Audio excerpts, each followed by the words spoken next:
बीड लोकसभा निवडणुकीचा प्रचार रंगात आलेला आहे। महाविकास आघाडीचे उमेदवार बजरंग सोनावणे यांनी मुंडे बहीण भावांना प्रत्युत्तर दिले। पाहूया त्यावरचा रिपोर्ट।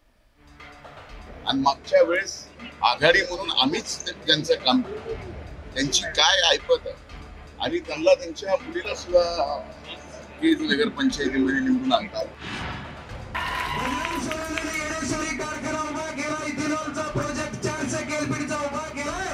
आणि त्याचबरोबर दुसरा सुद्धा पश्चिम महाराष्ट्रात एक कारखाना घेऊन चालवतो हे बजरंग सोनवणेंचे अवतार। लोकांना प्रचंड विश्वास आहे माझ्याविषयी। आता विरोधकांना काहीतरी शोधून सापडलंय। ठीक आहे, आमचे कारखाने अडचणीत आहेत आर्थिक। बीड लोकसभा निवडणुकीत महाविकास आघाडी विरुद्ध महायुती अशी थेट लढत होतीये। मुंडे बहीण भाऊ एकत्र आल्यामुळे यंदाच्या लोकसभा निवडणुकीला वेगळंच राजकीय महत्त्व प्राप्त झालंय। भाजपनं प्रीतम मुंडेंऐवजी पंकजा मुंडेंना लोकसभेच्या रिंगणात उतरवलंय, तर पंकजा मुंडेंच्या प्रचाराची धुरा आता मंत्री धनंजय मुंडेंनी शिरावर घेतलीय। त्यामुळे मुंडे बहीण भाऊ विरुद्ध बजरंग सोनावणे असा हा सामना रंगलाय। गोपीनाथ गडावरून मुंडेंनी बजरंग सोनावणेंवर सडकून टीका देखील केली होती। त्यांची अतिमहत्वाकांक्षा आणि मागच्या वेळेस आघाडी म्हणून आम्हीच त्यांचं काम केलं, त्यांची काय ऐपत आहे आणि त्यांना त्यांच्या मुलीला सुद्धा केज नगर पंचायतीमध्ये निवडून आणतात, त्यांच्या ग्रामपंचायतीमध्ये पण निवडून आणतात। मुंडेंनी बजरंग सोनावणेंची अवकात काढल्यानंतर आता राजकीय वाद पेटणं साहजिकच होतं। बजरंग सोनावणेंनी मुंडेंच्या त्या टीकेला उत्तर देताना गोपीनाथ मुंडेंनी सुरू केलेल्या सहकारी साखर कारखान्यांच्या बिकट अवस्थेकडे अंगुली निर्देश केलाय। आमची अवकात काढू नका, आमची अवकात बीड जिल्ह्याला माहित आहे। बजरंग सोनवणेंची अवकात काय?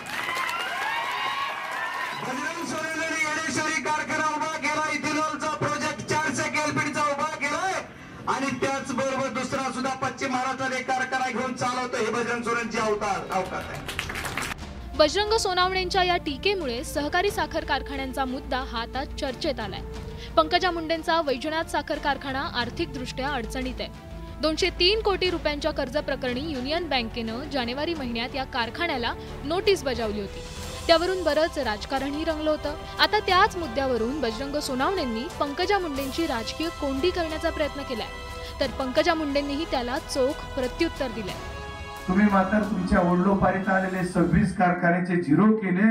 वैद्यनाथ पनगेश्वर सुद्धा बंद, अंबाजोगाई चालवाय घेतला पालकमंत्र्यांनी भावा बहिणीनं, ती सुद्धा बंद। पुन्हा कुठला तरी एक आणला ते बी बंद, पुन्हा कुठं तरी टाकायचा होता त्याचे बी पैसे राहिले। याचं उत्तर जनतेला द्या ना। लोकांना प्रचंड विश्वास आहे माझ्याविषयी। आता विरोधकांना काहीतरी शोधून सापडलंय। ठीक आहे, आमचे कारखाने अडचणीत आहेत आर्थिक आणि त्याच्यामुळे ते अडचणीत आहे। जगाला माहिती, तुम्ही सगळ्या न्यूज कव्हर केलेल्या आहेत। बीड लोकसभा निवडणूक प्रचार आता वैयक्तिक पातळीवर येऊन पोहोचलाय।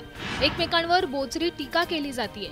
मुंडेंनी बजरंग सोनावणेंवर केलेल्या या टीकेमुळे बीड जिल्ह्यातील राजकीय वातावरण ढवळून निघालंय। सुरेश जाधव, न्यूज 18 लोकमत, बीड।